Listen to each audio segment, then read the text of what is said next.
become an influencer, it gives you the edge that separates you from the competition. The GIPP initiative, the Global Influencers Partners Program, is designed to expose you to over 5 billion potential consumers across the world. When you are a rising star in business and you need visibility, reach, impact, client conversion, and cash flow optimization, positioning yourself to become a global influencer may be the ideal tool that you need in your arsenal to win in business. I encourage you to join the GIPP initiative and position your business to build confidence, trust, and credibility and cash flow optimize the fastest.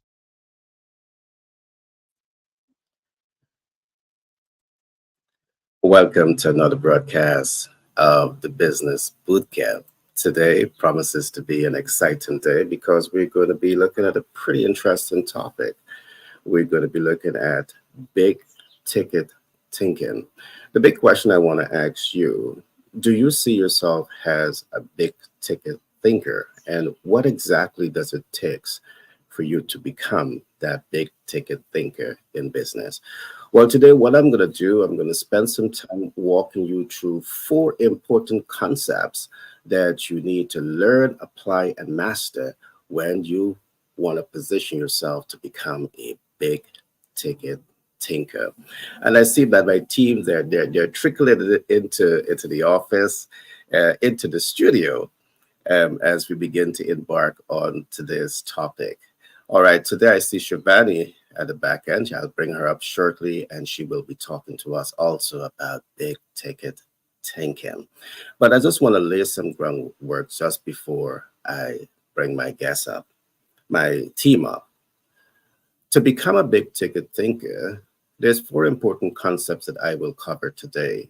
I will cover the importance of believing in yourself. You see, when you want to become a big ticket thinker, it's about introspection. It's about finding the essence from within. So we'll talk about that very briefly. What it's about, your sense of self, knowing your sense of purpose and knowing your sense of direction. We will also talk about what it takes to invest in building a strong brand. We'll then move on to look at multiple streams of income. And last but not least, we will be talking about going global on today's conversation of big ticket thinking. Having laid that groundwork, do permit me to bring up my theme player. Shivani, how are you? Very good. Excellent. Nice to be I'm here, so Zico. I'm so glad to hear that. All right, welcome once again to the Business Bootcamp. And today we're going to be having a pretty interesting conversation in terms of big ticket and thinking. What I want to do is just let me lay some groundwork, and then I'll just open up the floor and for you to talk to us about how big ticket thinking applies to your area of specialty, which is project management. Now, what I've learned in working with many businesses over many years, and your business ideas will rise and fall on your sense of self. All right. So it's important to begin the work, to become a big ticket thinker by working on yourself. It has a lot to do with your perspective of self. What I've learned and what we have done in our program, and we have introduced business leaders to a very unique program that really helps the individual to gain what we call a strong sense of self. All right, then we move on with the program to help them to understand a strong sense of purpose. And then we move on to having a strong sense of direction. So there's about 3 basic things that we cover in the foundation program: sense of self, sense of purpose, sense of direction. And I believe that all of this is so important when you want to position yourself to become that big ticket thinker. Some other recommendation that I want to put to you is that having a mentor on your side will not hurt. Having a coach on your side will not hurt. Having a supportive community on your side will not hurt. Having a sponsor on your side will not hurt. So it makes a whole lot of sense for you to start, thinking small is going to keep you small. All right. At least once you make that decision to become a big ticket thinker in business and you apply these techniques that we are tabling to you, you stand a chance to become successful, achieve big goals. So it begins with you. And I'm trusting that rising stars in business who are listening to this content from across the world, you're absolutely taking some notes. I want to also encourage you to like, subscribe, and share. And once you find this content interesting, like, subscribe, and share. So you will be the first to get these content that we are bringing to you on a regular basis. I also see Clement in studio. Hey, Clement, how are you? Good morning, guys. Yes, We good are, we, morning. we are few today, but like many since Shivani is here.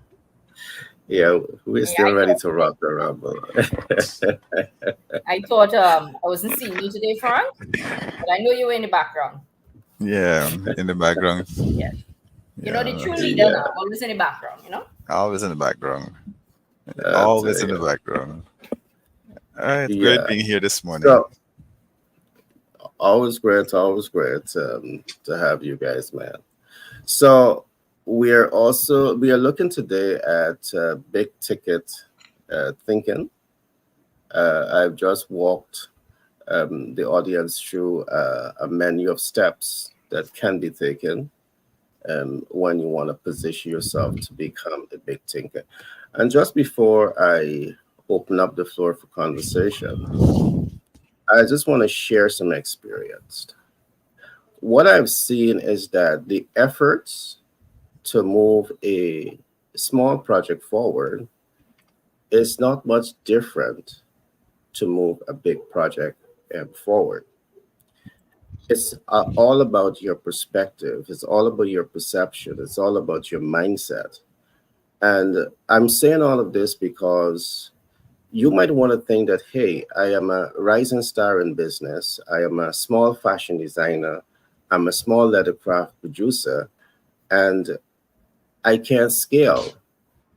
But I want to say this to you with the right mentor and with the right coaches on your side, your small brand can go global when you become a big ticket thinker.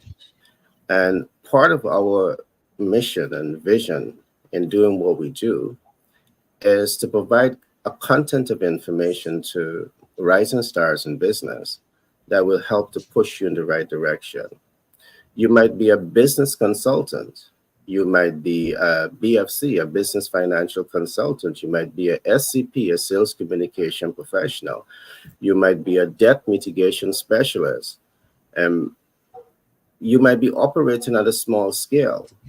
But with the right information, you can go global when you start positioning yourself to become a big ticket thinker.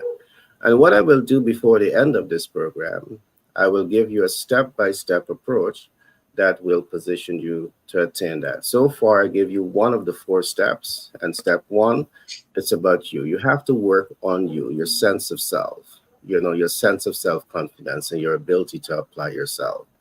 The second concept that I will talk about later in the program is how to build a strong brand.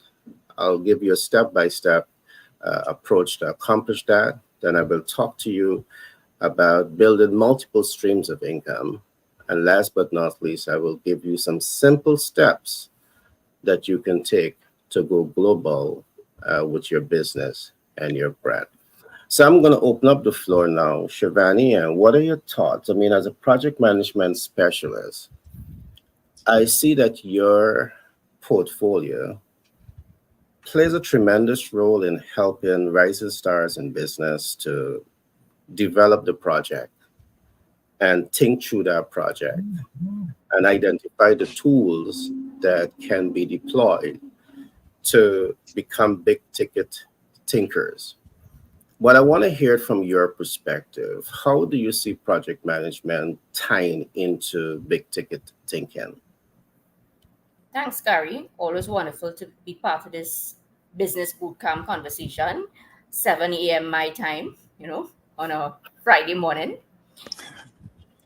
Now, you speak about a great term, big ticket. How could we get the big ticket? And everybody looking for the big ticket, and you want to scale up your business. Definitely project management can assist us. Yeah. I want to introduce this line, and I heard it recently. A lot of persons, we want to start hot and sweaty, and you can't finish, and you stop in between. Right? Overnight success. Yes. So don't start hot and sweaty. When I heard it, I said, I want to correct that statement. I want to add something to that. Start hot and sweaty, but continue. Continue being hot and sweaty because you start and you stop. So I don't want to say don't start hot and sweaty. Start hot and sweaty, but you have to plan, you have to prepare yourself in order to start hot and sweaty. It's just like a relationship. You want to get into the relationship, you have to prepare yourself, right? So you want to start hot and sweaty, but you want it to continue. That's what we want it to be. You want it to continue. Now, we have to understand the entire ecosystem for this to work. We may go into a business, we may start it up, project management, as you say, you have the good idea, you roll it out, and you get the project up and running. And many times I have personally seen you project managementize it, but you cannot operationalize it. And this is where the hot and sweaty talk continues. It must continue. So for me, and recently I saw about 5 different businesses, and this is what is lacking. We'll talk about it from a micro entrepreneur. You may be a solopreneur, and you alone doing it, but you want to scale up. You have to resource load. This is one of the most important aspects that I am seeing the importance more and more. It's lacking. You want to do everything for yourself. That can't work. So you want to scale up, you have to look at resource loading. It's a very, very important point. So two main key takeaways thus far from this conversation. I hope everybody's getting. How could project management really contribute to you growing global, as we say, going global, as we say. That's the big ticket thing now. And it could be done. It could be done. Of course, people are doing it. You start hot and sweaty and you forget you have to continue. So just I came out of another conversation before I went into this one. We got something up and running from a facilities management point, and we get it up and running. But what about continuing it? You have to remember, you have to pay money, you have all these budgets to continue it. And people may become very happy when you see one aspect of it, but continuing maintaining it is always a different story. So you have to understand the ecosystem.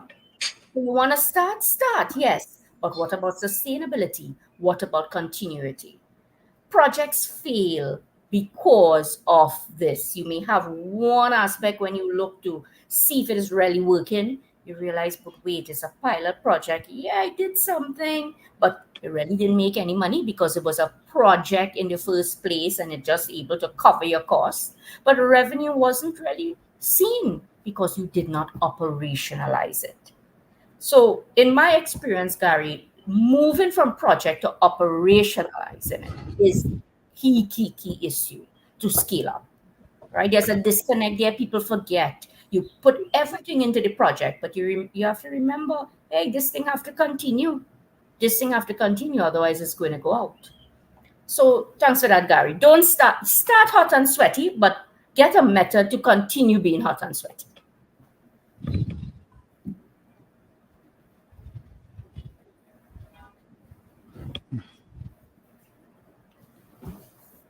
Continue being hot and sweaty. Yes, that's what we have to remember, right? Yes, we have to be continuing it. One of the things that I also think about is that we have a way of thinking of the golden ticket thinking. And there's nothing wrong in having that thought of living a rich, full life. Yeah. That life that is dripping with abundance of money and happiness. That's one of my dreams. And it's possible. In fact, It is our natural state. We were created from the ground up to enjoy that kind of life. So why aren't we enjoying the kind of life today? It is likely that sometimes we are a victim of what we call golden ticket thinking. And I like the part you brought about starting hot and sweaty and being able to sustain hot and sweaty. But the kind of thinking, if we are just going to become rich, if we're just going to um, do whatever it takes, for some people, it has destroyed their life, destroyed their family relationship and self-worth. The big thinking is not bad in itself, but it's the avenues, the journey to that. It's like the lotto. How many people today still are enjoying the fruits of that overnight sensation of winning? And so for some of us, we go around looking for that magic golden ticket in one swift turn of events that could change the course of our lives forever. And your financial needs will be taken care of because you have this golden ticket. So you have this eternal bliss and joy set in. But here's what sometimes we miss. We miss the work behind achieving. We miss going out and toiling sometimes. Success is not overnight success. It's what lies behind you becoming successful. Look at the Beatles, for example. See, a lot of people not knowing the story of the Beatles, they think that they were an overnight sensation. And in fact, that they one day found a golden ticket of music and they shot to the top, but that is not true. What really happened is this. From 1960 to 1964, those guys were playing in bars and pubs all around Hamburg, Germany. And all they did, well over 1,200 live gigs. So think of all the practice this gave them. They could not only master their performance, they could gauge in real time what resonated best with the audience. In his book, Outliers, Malcolm Gladwell presents the idea that you need 10,000 hours to master something. And the Beatles stayed focused and disciplined in their efforts to master music and the art of live concert that they put in the hours. In business, you have to stay focused. You got to stay disciplined so that you can become a master in the art of business, in how to negotiate, in how to communicate, in how to be influential. Is it any wonder that the Beatles became an international sensation for many people? And until today, they are still riding on that popularity. But think of what a painful contrast that idea is to golden ticket thinking. If you think of all those years bouncing from idea to idea to idea, it is likely that sometimes we spend just 30 minutes trying to master some of those things, let alone 10,000 hours. And the 10,000 hours is troublesome at best for most people.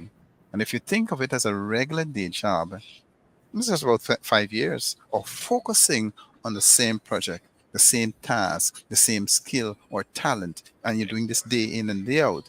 And I remembering in economics when we talk about the business cycle, a lot of people believe that when they start a business, they are going to just move up.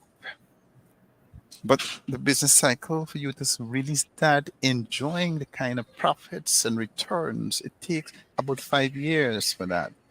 Some persons are fortunate to have it less than 5 years, but it's really that period that you will start seeing progress, receiving whatever profits and so on in the business. All right. Great shares. Seems to be having some internet challenge. But I heard a lot of comments in terms of the hot and sweaty. I do believe I knew you were going to talk that out, yes. yeah, I know a lot of people start, hot and sweaty, and we might get into the blame game there. And Frank, you talk about the golden ticket, mindset.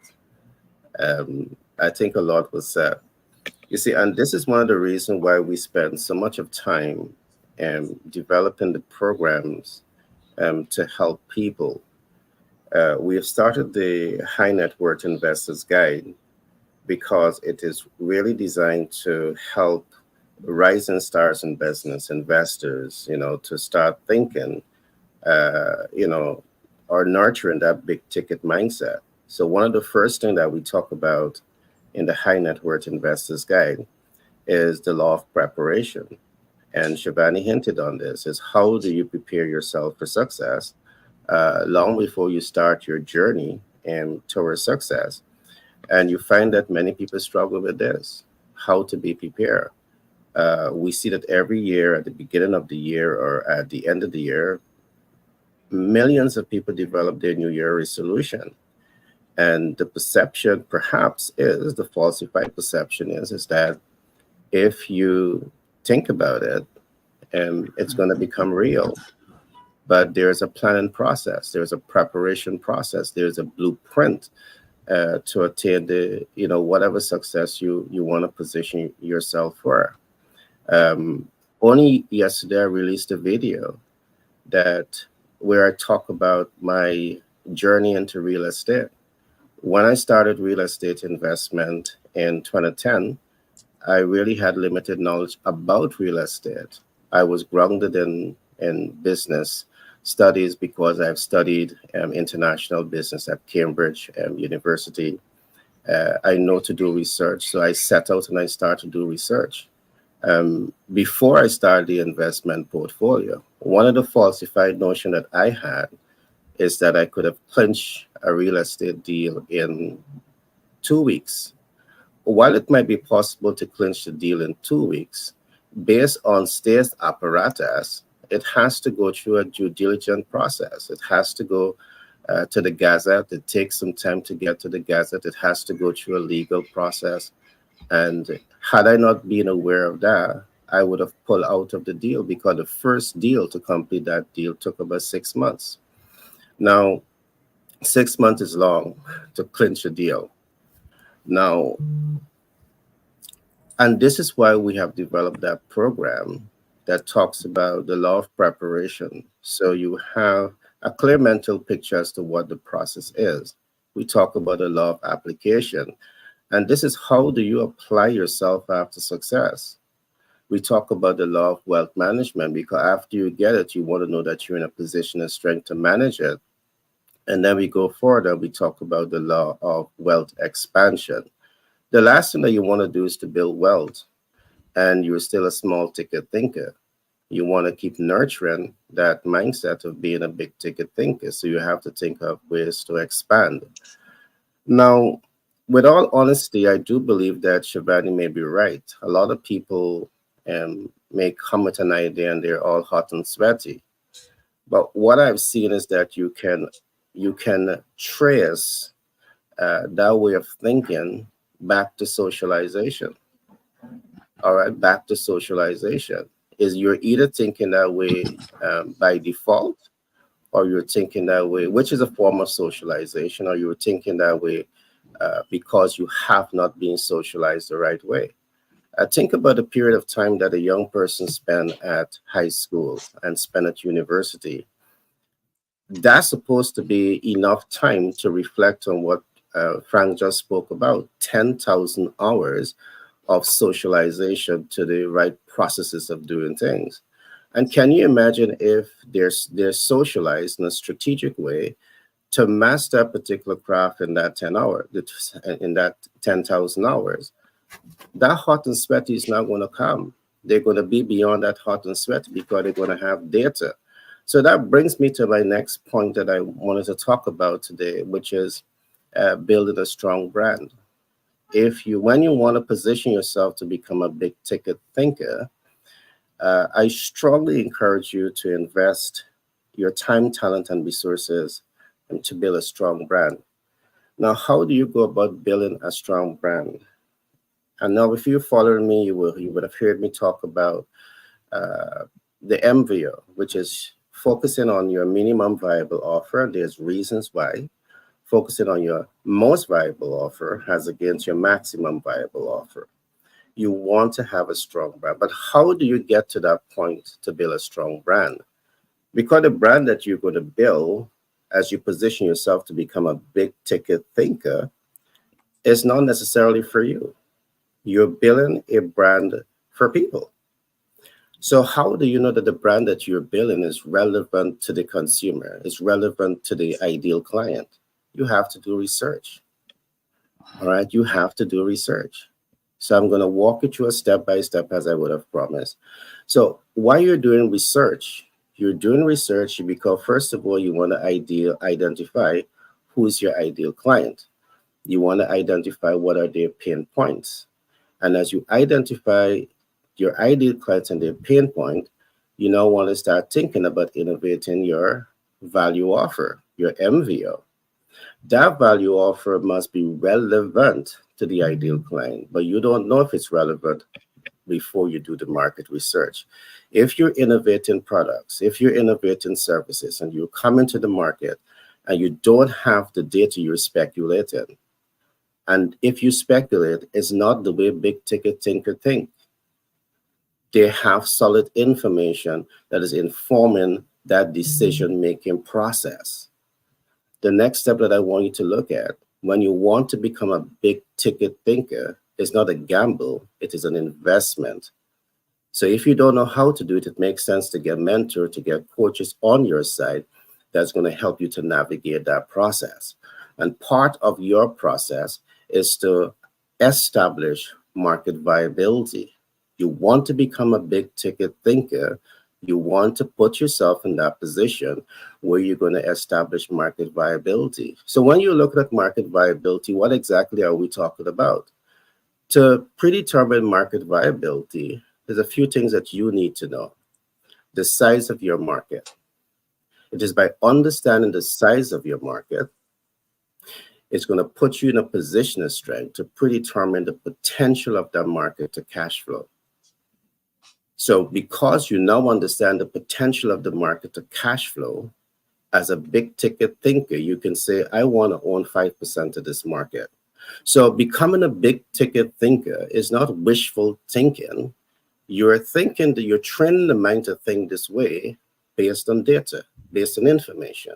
And understanding your market size is going to put you in a position of strength to have realistic big ticket thinking. The next step that I want you to focus on is to establish market access. Because very often what we see is that as rising stars in business, you get into business and you see all the glitz and all the glamour, you see all the possibilities, but are they realistic?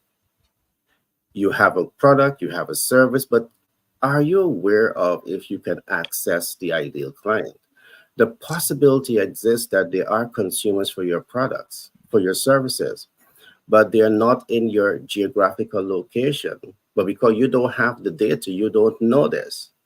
When you want to be a big ticket thinker, you want to stress test your ideas before you actualize. I think that was the word, or implement, take action to achieve the objective. You're not taking blind action as a big ticket thinker. You want data. And on this program, I will continue to emphasize the importance of having data, because data is what makes you an educated leader. All right. And you always want to put yourself in this position where you have the information that is helping you to make informed and educated decision about the steps and the processes that you're going to be using. I'll talk about processes after my colleague would have speak. The next thing that you want to establish when you're positioning yourself to be a big ticket thinker is to establish urgency and immediacy. You see, it doesn't make sense to be a big ticket thinker innovating products and services, but then you don't know if there's any demand for your products and services. You don't know if there's any urgency and immediacy for your products and services. A big ticket thinker want to grow, want to cash flow, want to optimize your potential to scale up, and you can only do this effectively based on data. So as you innovate products and services, you're asking yourself, am I reaching an urgent need or am I reaching an immediate need? And you're allowing these data analytics to inform your decision-making process. And this goes back to my point. Think about this. You have a classroom of students who are socialized over days, over weeks, over months, over years to apply these very concepts that we're introducing to you. Do you think that they're going to be hot and sweaty? No, because they're going to have the data. Do you think that they're going to be thinking in a certain way that they can apply themselves? No, because they're going to have the theory, and the right institution will also expose them, not just to the theory of the concept, the application of the concept. So by the time they graduate, they would have had this working body of knowledge in terms of how they're applying themselves after success. And that perhaps this is what needs to become more universal. One more concept I'm going to leave here as I look at the steps to position yourself to become a big ticket thinker. You want to establish the ability and willingness to pay for your products and services. Again, many rising stars who are big ticket thinkers, you fail because you fail to do the market stress test. You don't know who is your ideal client. You don't know the size of your market. You don't know how to access your ideal client. You don't know if you're reaching an urgent and immediate need. You don't know if the ideal client have the ability and the willingness to invest in your products and services. But here you are, hot and sweaty. You want to launch a product. You have great vision without the data. So Shivani point is right. If you are coming to the market to position yourself for success and you don't have the data to inform and influence your actions, perhaps you're hot and sweaty. And the reason we are here is to provide you with the content of information that ensures that you have solid information that is guiding your step. The last point that I want to make here is that when we talk, we are not just talking. I want to introduce you to the fact that we have studied these subject matters for quite some time. And along with talk, we want to point you in the direction where you can get our books that is going to help you to understand most, if not all of what we're talking about here. We have recently published 11 volumes of this book titled Master the Sales Communication Process. All right, you have 11 books. In these books, you will learn about sales. You will learn about communication. You will learn about leadership. You will learn about negotiation skills. You will learn about access to capital and so much more. Press the link on your screen, which is habitsandmoney.myshopify.com, and go and navigate this site and get a copy of your book and start reading.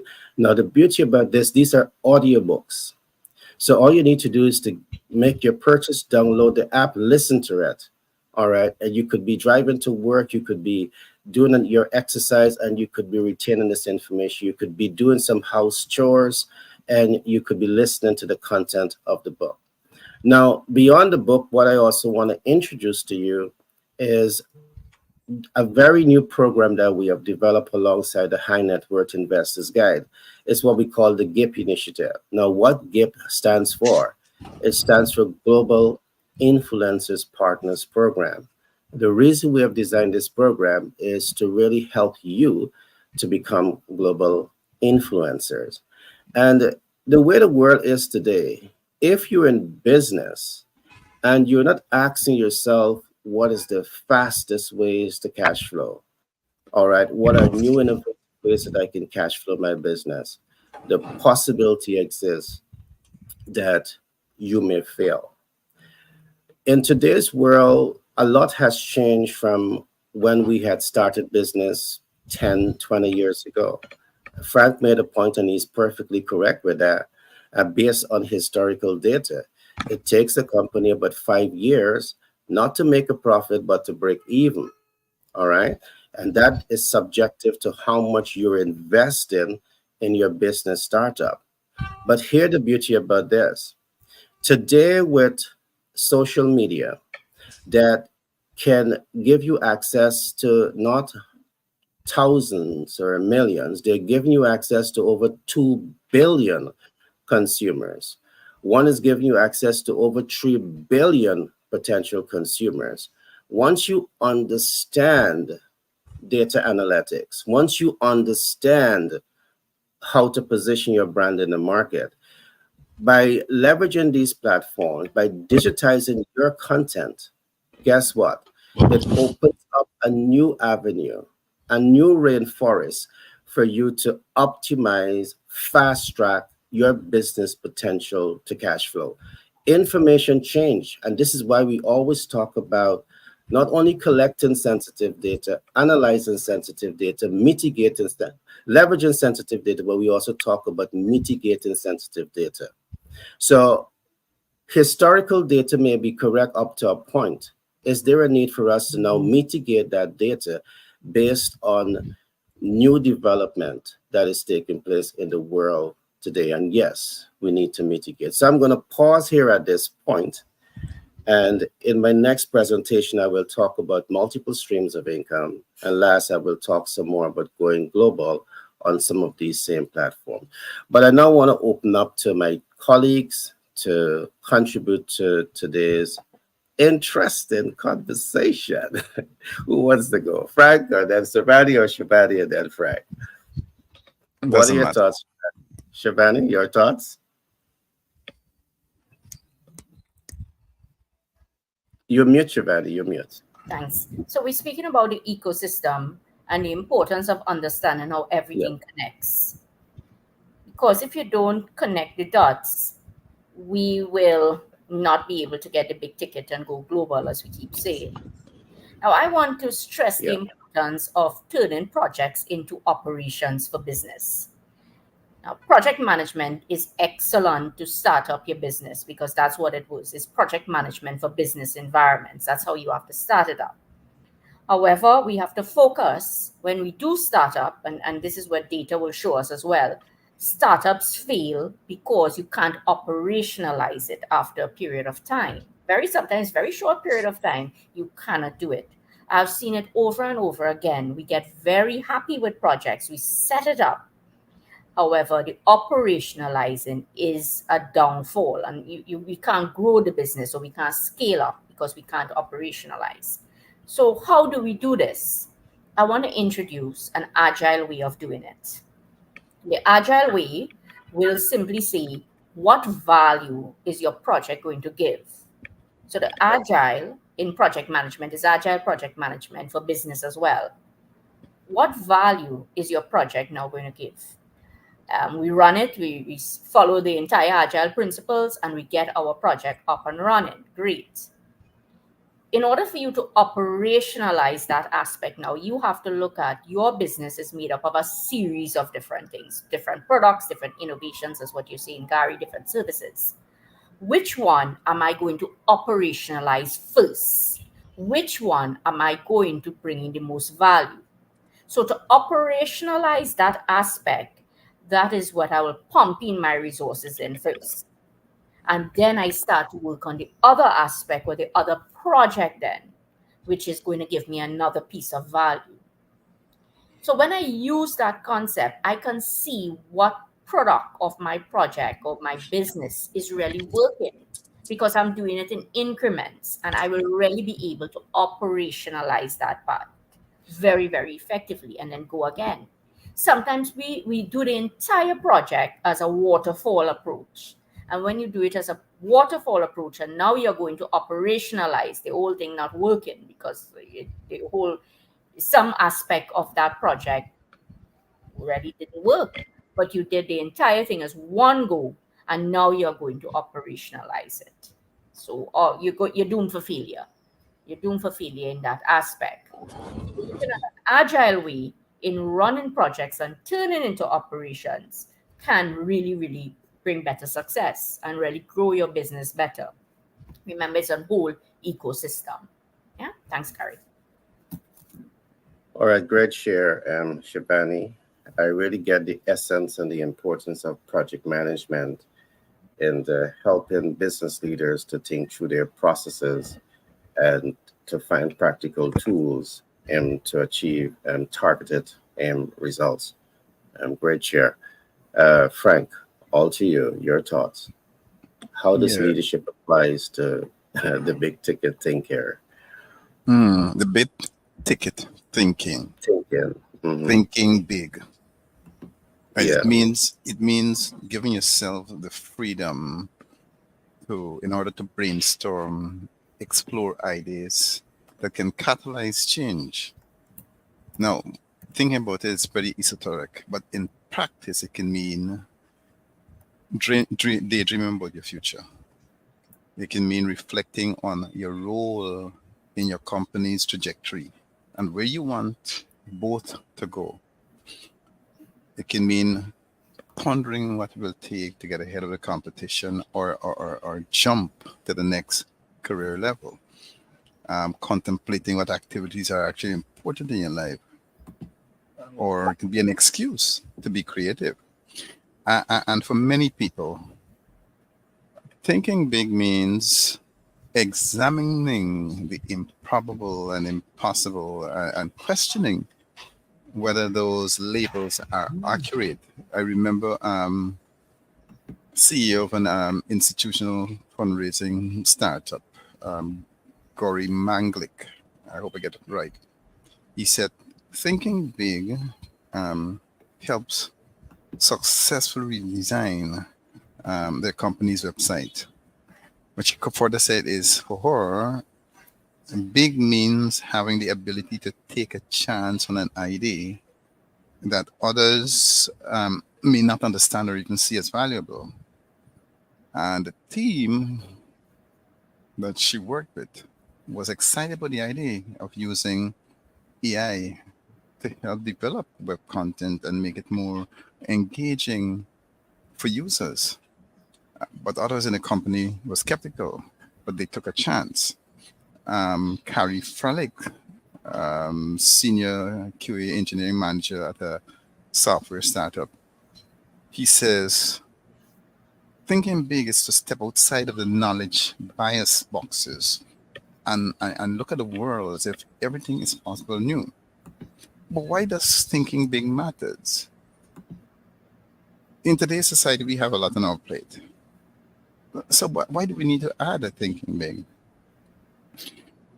The data has shown that benefits of thinking big usually fall into three categories. We can call the three P's: purpose, prioritization, and pushing yourself. And these three P's help you grow and change.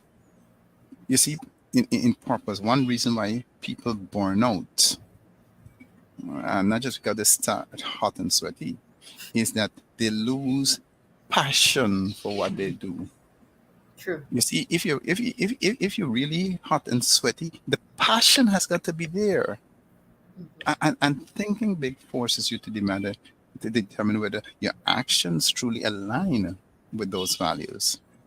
Some people use thinking big to tap into their creative side, helping them contribute something interesting to the company and even the community. I think it was Sinan Shia, the CEO of a web service company. She says that thinking big help you see the bigger picture, think outside the box, and come up with innovative ways to solve problems. Me, for example,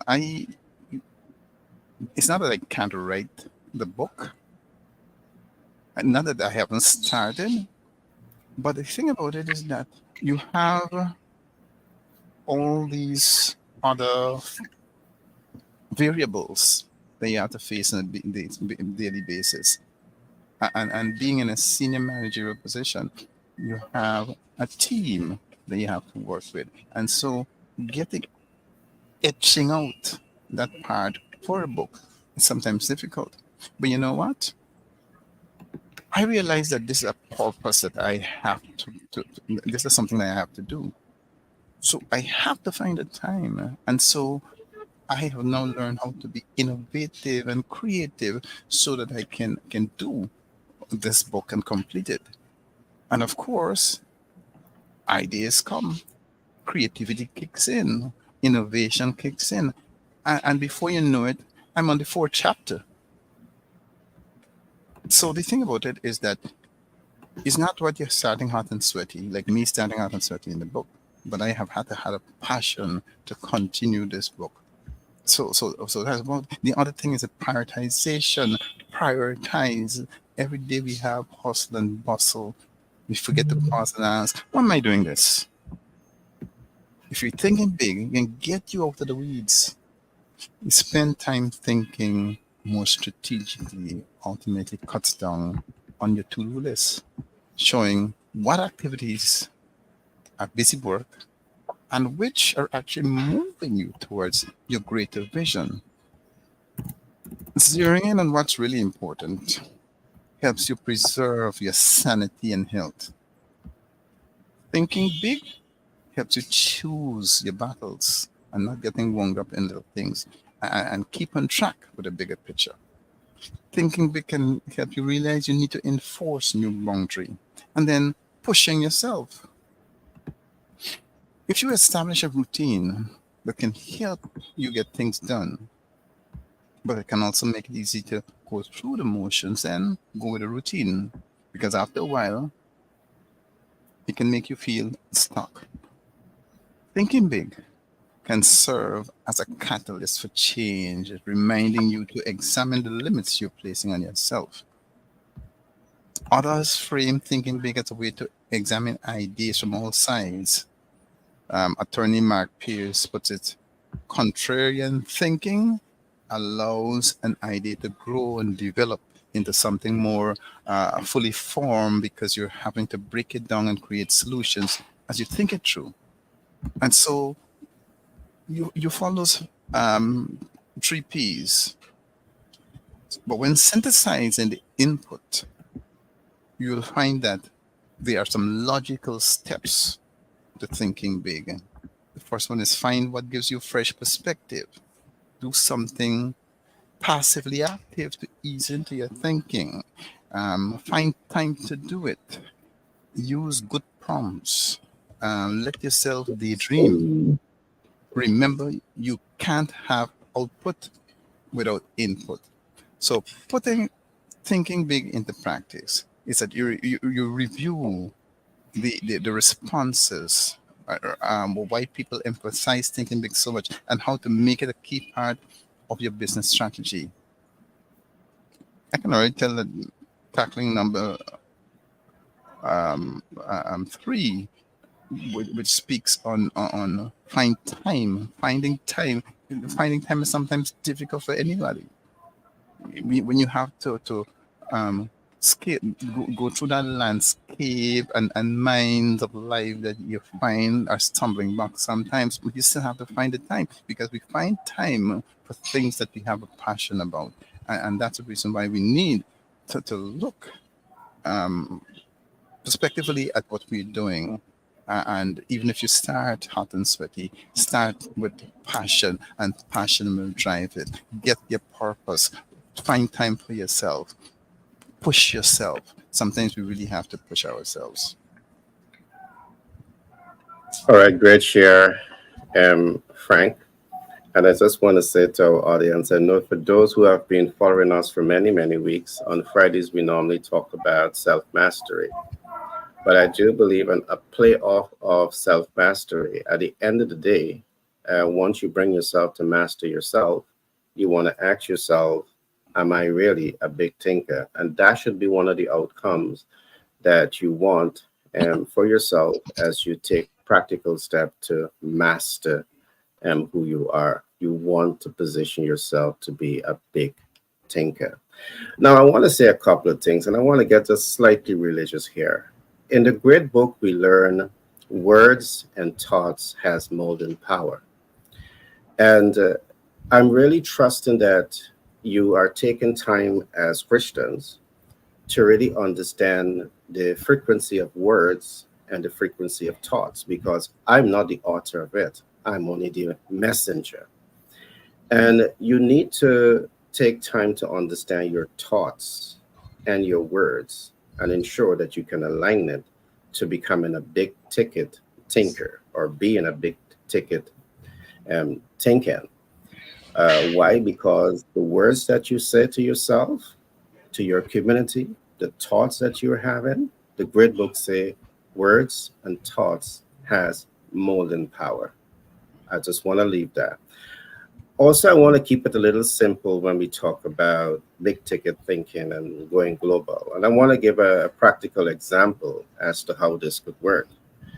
Can you imagine that you're a teacher and for many years your key focus is about connecting with your students, inspiring your students, empowering your students to be great.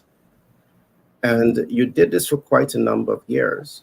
Shivani, in her field, she has been a teacher for many years. Frank, in his field, he has been a lecturer, teacher for many years.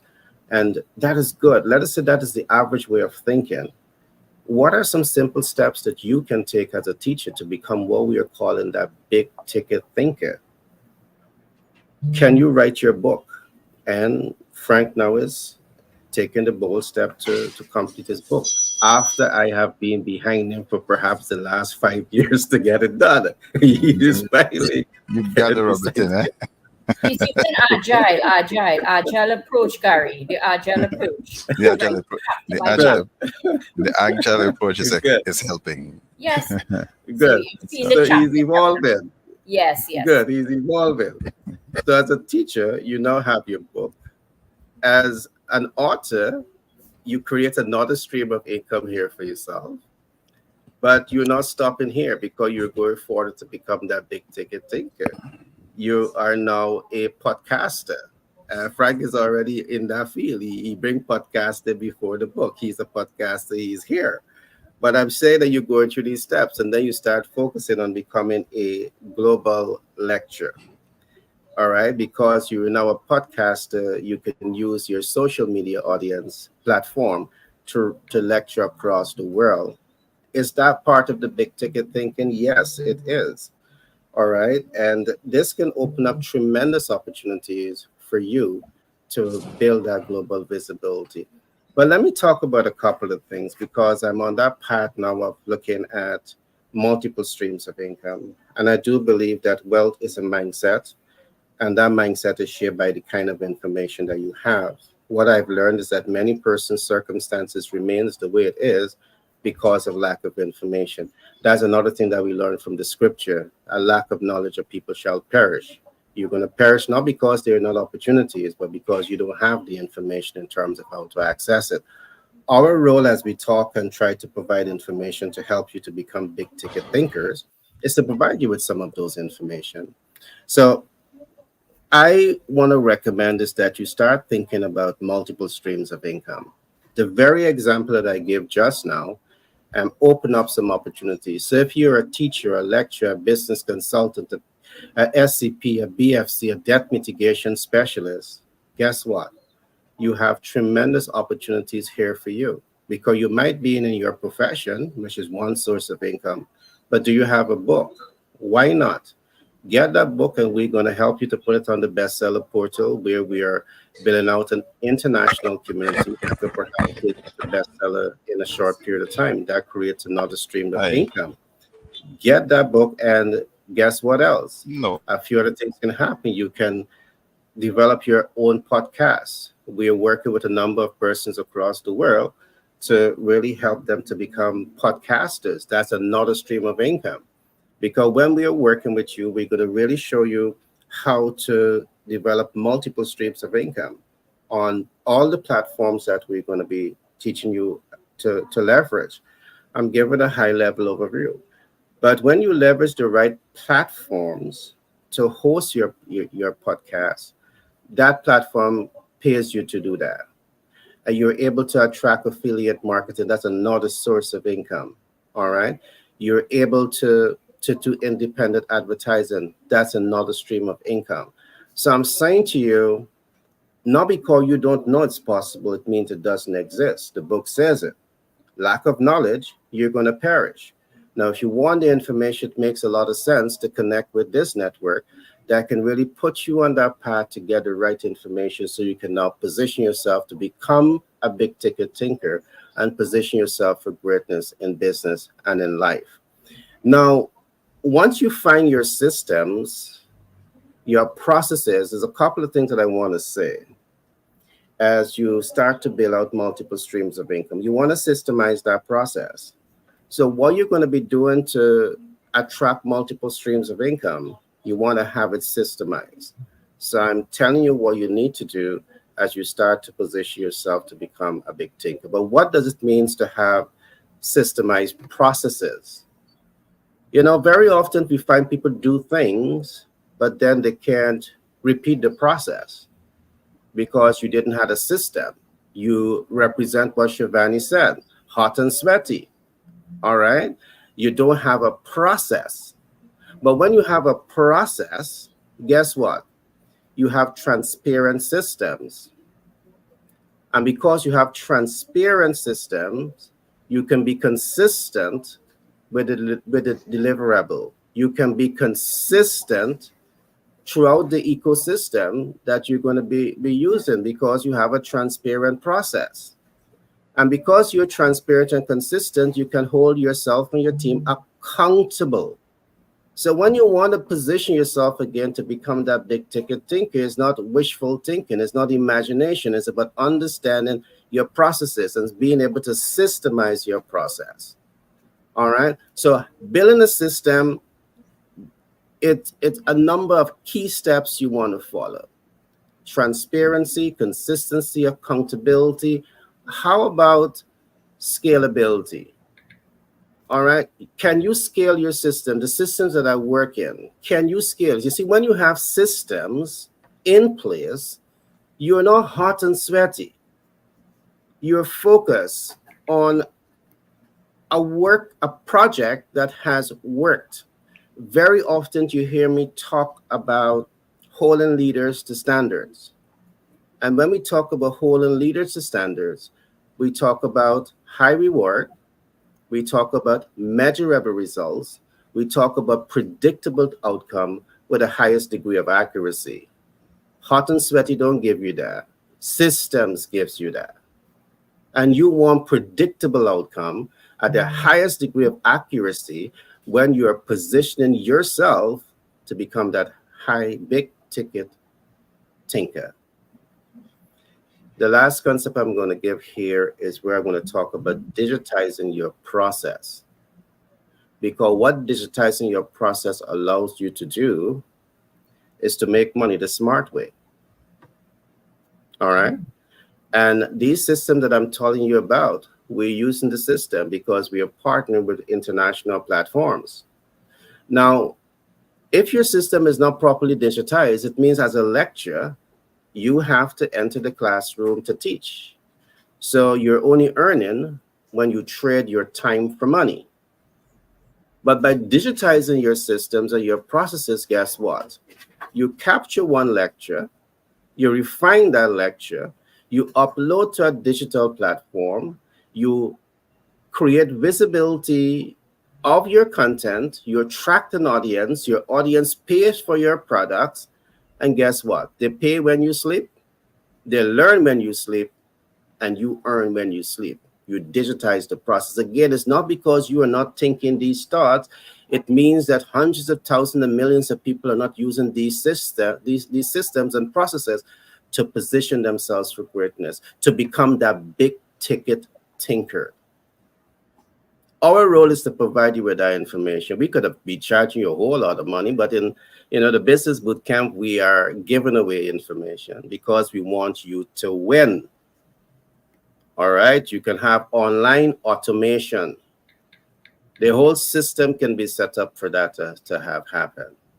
All right. And we have been doing this for quite a number of years. We want to share this information with you on the Business Bootcamp because as Rising Star in business, we understand the need to have the right mentor, the right coach, the right support system, the right sponsors on your side to drive you to success. And I'm happy to have Shivani. I'm happy to have, Frank and my team, other team leaders here who are committed to that process of serving you. The only reason they show up here is because they love you. They may not know you, but they flow from a place of love where they care for you. All right. And they come every day to give value. They come every day to fix the problems. Although we may not know whose problems that we are fixing, we understand business enough to know some of the challenges that businesses are faced with, and we speak to those issues. So I'm going to open up the floor now for some thoughts on the topic. And time flies so fast when you're having fun. So Shivani, you can chime in again, and then I'm going to come quickly to Frank, and then we're going to go to our closing remarks. Shivani, on to you. So, Frank, you spoke about passion, and passion for your book, and that's why you're continuing with it. So, yes, you started hot and sweaty, but because of passion, you are able to continue to finish the book. But nevertheless, you are showing book chapters, so you are showing value that I could read something and that is value, and therefore, in the agile way of doing anything, when you show me the chapter, I might say, well, Frank, I feel you should put in more stuff here, and then you iterate again and go again. And then, so you showing customers a chapter and of value. So, that's quite a while now. I've been seeing that persons can just contribute to a chapter in a book. So that is giving value, right? Yeah, that's not probably a whole book, but you are showing value. And then you can iterate from that and you go on again. And then, so you monetize a chapter before you even put out the entire book. You monetize your content. And I found that is such an interesting way of doing business. You're not waiting for the entire thing, but throughout where you make some money already, and you could correct and you could iterate. So starting hot and sweaty is excellent. I believe in that concept, right? Just like you, Gary, start hot and sweaty. However, be prepared when you're starting hot and sweaty because you might get in some trouble, right? So you have to prepare yourself properly when you're starting like that, Frank. And continue with the passion. Now, the whole point is how do you continue with the passion? And project management will teach us how to continue with the passion. When you show value, do small things. And that's what the agile way is. And if you think about it in a relationship, it's sort of like that as well. If you do small things, I'm sure your wife is very happy, Frank, when you do small things throughout, rather than just doing one big thing and then afterwards you forget the whole thing. So the point of passion to continue in business is a true concept, and it's just like a relationship. You have to feed it, you have to grow it, otherwise it's going to fail. So I love the concept that you introduce of passion. We talk about it from a passion project concept, but I found that is even lacking as well, because you start it up with passion, you start it up and it fails after a period of time because the passion goes out. So we have to be able to sustain it and feed it a little bit. You're feeding it something every day. You're growing the passion little day, whatever it is, that however you grow it. And to me, that is a concept that works best in business. How do you sustain the passion for your business? It's a very true concept. And I'll keep saying it, the agile project management can do this for us. There are ways to do it. It's a wonderful approach that can work. I've worked it and I continuously work it. The agile way of doing business. Thanks, Gary. All right, great share, Shivani. Frank? You're mute, Frank. Yes, I'm happy with the idea of where you can monetize. And I like the term monetize. There's money I think about when I hear monetize. Yeah. But right? And you can do one chapter at a time. I was thinking when you were saying that, I was saying that I can probably put one chapter on LinkedIn and continue on like that. because in the chapter itself, it speaks to a specific topic area before you come to the end and you gather all the pieces together and conclude. But the thing about it, sometimes what happens is when you get a passion, sustaining the passion Yeah. is what is important. You need to, for me, what I found is I have a set of students. Some are lawyers, some are doctors, and so on. And you're proud of their accomplishment. But then, what are you still, because as a teacher, you never stop teaching. Are you still teaching them the ways of moving forward in a positive way? And one of the things that when we look at business, when you start building like your first market strategy, most people think about how to get new customers. And they hardly think about how to attract bigger customers specifically. Because all they want to do is attract more people who might be interested in your product or service. And then time passes and you notice that it takes you a lot of effort to convert and serve new customers. Yet your profits grow rather slowly. So what are you doing wrong? One of the possible explanations is you're failing to attract the high ticket customers. You're talking about tickets there, big thinking, big ticket. But you're not alone. Research has shown that 40% of businesses miss their revenue targets. And interestingly, the same report shows that only 21% of underperforming organizations are aiming to increase the average sale price for deals. To close larger deals, you need to revisit and adjust your whole business strategy from brand positioning to marketing and your sales campaign. And there are some, I'll just do a few. There are more than 10 of them, but these are actionable strategies for attracting and winning high ticket customers. But before we go into that, let me stress this. A low ticket customer isn't a bad customer. It just might not be the right fit for your business and its growth ambitions. High ticket versus low ticket customers, there are two different business models that require to choose between generating few high ticket or driving many low ticket conversations. A different model implies different approaches to present your product or your service. Now, when focusing on the low ticket customers, you price your products or services moderately and you use the cost as one of the key competitive advantages of your offer. The situation with high ticket customers is different. So let's consider that you are running one of those SAB business, but instead of attracting, converting, and supporting 20 customers that will pay you $1,000 each year, you can work with just two that pay 10,000 and still have the capacity to onboard many more high ticket customers. What can possibly go wrong?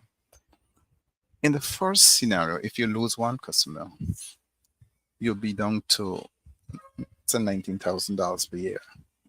The second model is less safe because after one customer bills, you'll only have $10,000 per year. However, if you have a working setup that delivers quality leads regularly, it will allow you to reduce risks and focus on growing your business steadily.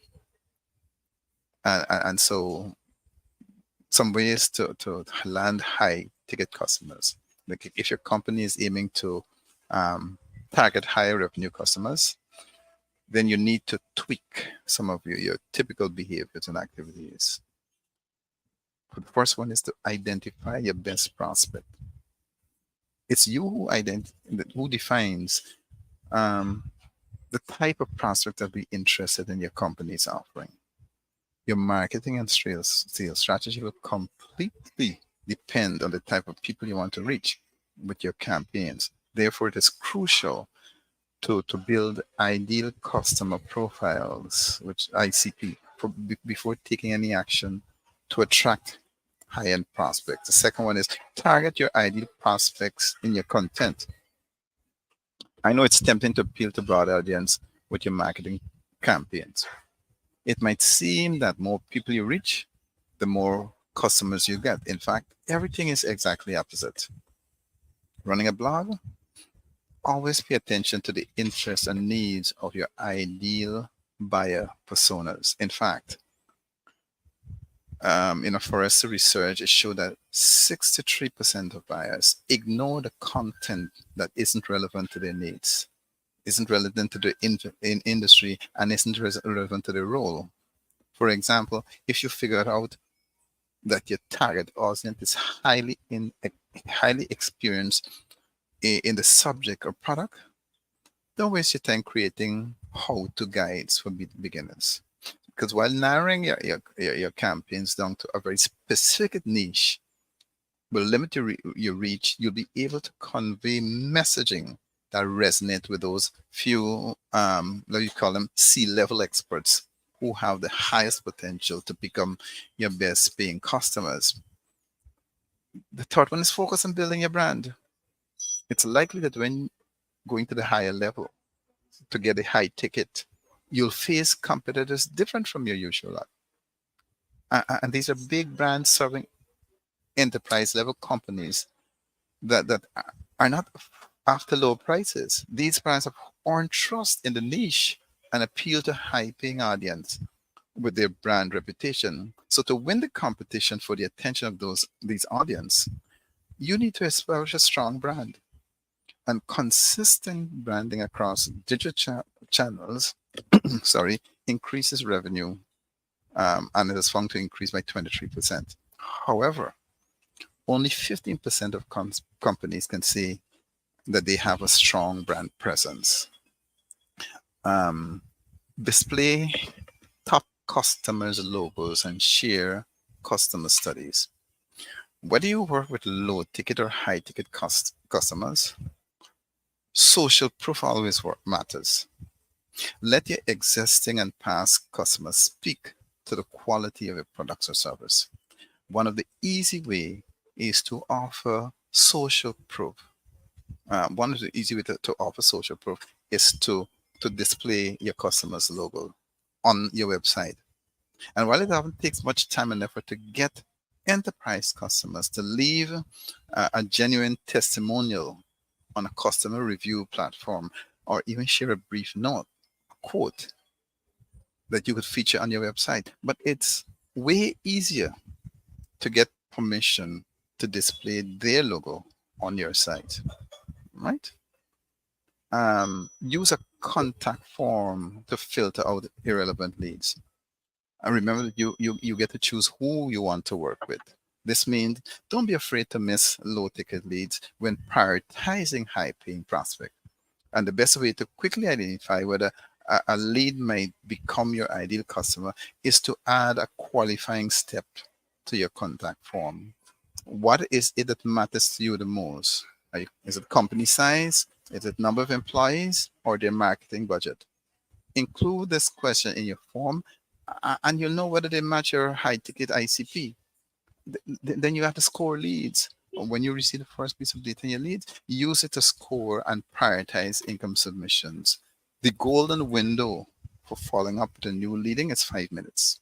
And if you fail to get back to your prospect within this time frame, or at least in less than an hour, you risk losing your high-end customers to a more agile, I was going to say nimble, but agile competitor. Back to you, Gary. Good one, Frank. I hear that one. Definitely. Great shares. All right. My last point I want to say here, as a rising star in business who is nurturing yourself to become that big ticket tinker, I've walked you through a process that can get you there. And the last process I want us to look at today is going global. Going global might be more easier than you think, and I've given a lot of clues so far in my earlier discussion on this particular topic. But let me give a step-by-step approach here again. One of the first things that you want to focus on when you're preparing to be a big ticket thinker that can go global, you want to build your strong personal brand. All right. Your strong personal brand, it's about you. You also want to ensure that you have a strong corporate brand. The next step that I want you to look at is start to identify how you can leverage what we call influencer marketing. Now, when you have a strong brand and you train how to become an influencer, it makes it easier for you. And an influencer, one of the reasons I want to emphasize becoming an influencer or aligning yourself with influencers is because many businesses go through a growth curve. And the growth curve can be days, weeks, months, years. In most cases, it takes quite a number of years to break through that know, like, and trust. And while you're going through that growth curve, that visibility curve, you want to have cash flow. And in most cases, when you don't have the cash flow, the business by itself, by default, and falls out of the market. We've studied these things and we are presenting to you information that we believe can help you. But by being able to leverage the influencer marketing, it helps you to break through or reduce or shorten that growth curve. Because here is where, because you have become an influencer, you have established the know, like, and trust, you have established visibility, reach, and impact, and you have a number of client conversion on your side, it's easier to monetize your platform. And what we have been doing is that we have been testing programs and we have been seeing the results of it. In recent times, we have started two social media platforms. And in less than a month, we have been able to attract over 25,000 potential new consumers to that platform. So that is a testimony of what becoming an influencer can do for you. That's a testimony of how leveraging influencer marketing, how it can help to give you the visibility to reach the impact and ultimately the client conversion and ultimately the cash flow optimization. You want to go a step forward. It's going to help you to build confidence, trust, and credibility. So when I make these recommendations, I make these recommendations based on facts that we have researched and information that I think is useful for you to have. Again, based on the research that we have done, again, I want to point you to the books, because when you go to master the sales communication process, when you get these copies of these books, and you deserve to have all of these books on your shelves, because everything that we're talking about and so much more, they're documented in this book. After 20 plus years of doing market research, 20 plus years of interfacing with businesses, understanding businesses' challenges, 20 plus years of documenting what works and what doesn't work, they all are in this book, Master the Sales Communication Process. So I encourage you to go to the website and get a copy of this book. You have 11 books here. All right, so I'm showing them to you. And the website that you're going to go to get these books, you can visit habitsandmoney.myshopify.com. All right, you can get these books that is talking about these processes and steps that I'm talking about. So you build a strong brand. Next, what you do next? You invest in becoming and learning what is influencer marketing. Next, you master what we call social media platforms. So it's either you have the time to learn this, how to master social media platform, or you appoint your digital marketing unit within the organization. We'll be happy to help you with that. Because going on social media doesn't set the stage for you to become visible and to become the influencer overnight. But there are fast ways in which you can do this when you understand the platform. So when I say master the platform, it's not just about producing content and uploading content, but it makes a whole lot of sense to get visible on social media. LinkedIn has quite a number of persons on it. YouTube has over 2.70 billion consumers on it. Facebook has over 3 billion potential consumers on those platforms. So it makes a lot of sense to build your advertising campaign for these platforms. All right. But you need to understand a whole lot. What is SEO? What is search engine optimization? What is word, what is tagging? What is description? What all this has to do with influencing the algorithm to work in your favor. So when we talk about mastering, there's a body of knowledge that you need to learn, or perhaps hire the right experts on your team, or subcontract this part of the project out to experts that can help you to achieve the objective. And this is what I want to say this as I begin to wrap up here. Many companies may have a strong corporate brand, but if you're not investing in building personal brands that you're leveraging to connect with the ideal client, you're leaving a massive, massive, massive gap open here to cash flow your operation. Again, one of the reasons that we have started the GIPP initiative, the GIPP initiative is built out to help you achieve all of the above.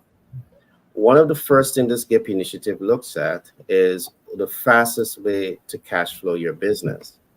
And yes, there are traditional ways to cash flow your business. Some people say I'm growing my business organically, but if you're growing your business organically, you don't have relationship to leverage, you don't have the relationship equity, the relationship capital to help to sustain your business at the start, organic growth is going to slow you down.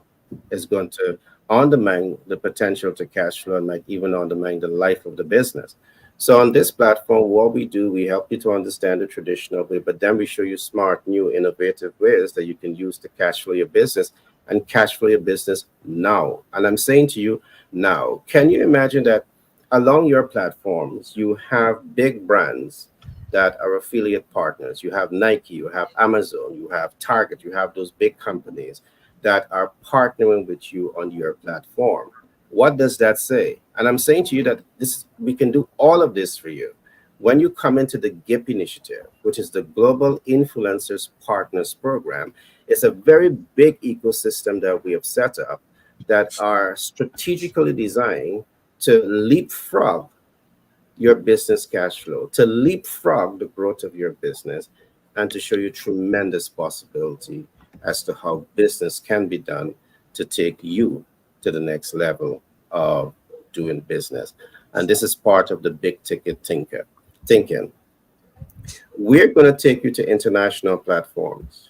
We're going to help you to build partnership with international brands that you don't have any work to do. As an affiliate partner with these international brands, you're getting brand credibility because you're socializing with some big players. But once we set that system up for you, guess what? The public go and the public makes a purchase, you get paid. You have nothing to do. And that's how we can build up the ecosystem. But there's so much to get into. But I want to say, becoming a big ticket thinker in business, there are simple things that you can do to shift your ecosystem that allows you to become this global thinker and seeing multiple ways to generate your income streams, a different way of doing business, but a better way in which you can grow and scale your business. So that is just some of what I want to say today. There's just so much more to get into, but I'm going to pause here for the moment with the interest of time and just ask Frank to give his closing thoughts and Shivani. Frank, all to you. Thank you, Gary. When you're pursuing high ticket customers, that isn't all about the increase in prices. It's way more than that. You need to provide real value to your big customers. And this is through brand building, proactive outreach, and prioritization. So on your way to winning high ticket deals, you need to lose a lot of low ticket opportunities, and that will cost of aiming for a bigger chunk of revenue, but it's worth it. Whether your company chooses to pursue high or low ticket customers, you want to support your teams to offer great experiences, both in sales and in customer service. But if you want to learn more about how we can help you to do this, stay in contact with us. We are going to help you to propel that business into a new trajectory. Thank you. All right, thanks for that share, Frank. Shivani? Global, you can do it. Any business can scale up with the correct skills, the correct mentors, the correct coaches. I preach a project management way of doing this, which is the waterfall and also the agile way that can work and show you value. But I want to close by ensuring that everyone understand this is just one aspect to fit in the whole. Synergy is where the sum is greater than its parts. Do not think in silos. Think about how everything fits together. It's an entire ecosystem. And this is why it will work. We are here to help you create the ecosystem, not only to start up, but to grow. Thanks, Gary. Always a wonderful convo. Frank and passion, right? Sorry, Frank. Growing your passion, right, Frank? Yes. Yes, guys. It's always great to have a fun pack of folks that you can sit early in the morning and you can, have stimulating conversation. Definitely good. All right, to the audience who have taken the time to tune into today's program, I want to thank you from the depths of my heart.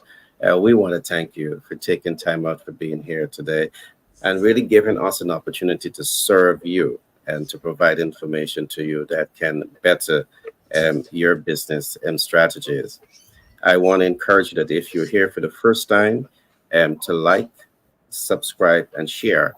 So you will be the first to get these content that we are bringing to you on a regular basis. Today is Friday, so I want to say do have a great weekend ahead of you. Tomorrow we will be on air. We will be on air 3 p.m. EST. I want to encourage you to come and join us. Tell a friend that the Business Boot Camp is going to be on air Saturday, usual places. Come be part of the conversation because you're going to have information that's going to help to boost your operation forward. I also want to thank my team for being here today. Shivani is extremely talented lady. She is a professor, she is a lecturer, she is a business consultant. She manages more than one company. She has years of experience in the oil and gas industry. And she comes with a tremendous passion with project because she really wants to put that body of knowledge to help you rise and star in business. I have Frank. Frank is an economist by profession. He is a leader, a certified leader, and he is bringing out a masterpiece, his next book that I know is going to really touch and transform the lives of millions of people across the world. So Frank, as you can see, I'm doing some marketing here, so I'm negotiating for 20% of all sales. All right. I just love your ambition. A skilled negotiator always sees the money, right? You're not the only person seeing the money, right? I know. Okay, folks, do enjoy and have a great day, a great weekend in front of you. All right. Take care. Bye. Yeah. Bye, everyone.